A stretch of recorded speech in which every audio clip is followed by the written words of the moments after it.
Hi guys, I wanted to talk to you about prepping for a shoot.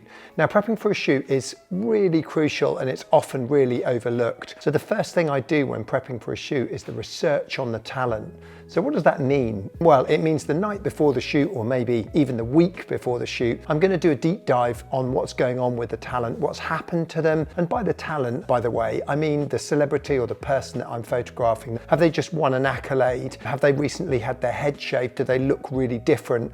Have they changed their appearance in a big way? Maybe they've gone blonde or brunette. I need to kind of know about that. I'm going to use any information I find to build up a picture to give me the best result on the shoot day. So a deep dive on having half an hour or so, seeing what I can find out about them, pays absolute dividends. The next thing I do is creative research. So by creative research, I mean I'm going to jump into my reference folder and start dreaming up some ideas with things that I'm going to do on that photo shoot. Now, sometimes I will have a lot of creative freedom. Maybe the art director on the photo shoot in question has given me quite a free rein to be able to choose to do whatever I want. Or sometimes maybe they're really strict on their creative idea. Maybe they know that it's going to be a red chair on a red background with a red carpet and the subject's wearing a red trouser suit. Okay, great. Well, then we know where we are. But more often than not, the brief is really wide open. And what I find really helpful at times like that is to dive into my reference folder, just a folder of thousands of images which I've got on my desktop. You can actually see here.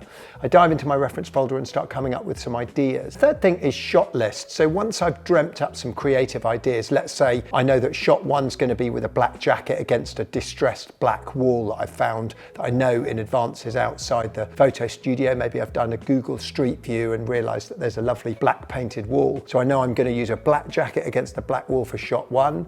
Maybe shot two, there's a gorgeous purple sofa inside the studio and I know I'm going to use that with a green suit. Okay, that's shot two. And maybe shot three, the road is really nice outside the studio and so I'm going to have them running down the road. Great, I've got three really solid ideas there that I'm going to go into the shoot day knowing that I can definitely nail. And look, sometimes something totally different happens. Maybe the talent says, hey, why don't you go upstairs onto the mezzanine and I'll lie down on the floor below and we'll do some shots from above. Great, okay, maybe that ends up making great imagery. But it's really important to go into that shoot day with some firm ideas, even if they don't end up happening exactly how you hope they would. So that's another thing that's super, super important to me, is making sure that I have a really firm shot list ready for the shoot.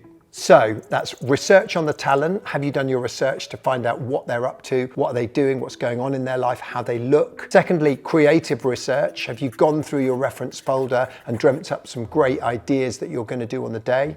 Thirdly, shot list. Have you taken that creative brainstorm and actually listed it down into a shot list that you can then follow on the day? Research on talent, creative research, shot list. Those three things are going to ensure you have a really great shoot or give you the best chance of having a really great shoot. I do them every time. I think you should do them every time. And let me know in the comments if you do any of these things or you're planning on implementing any of them.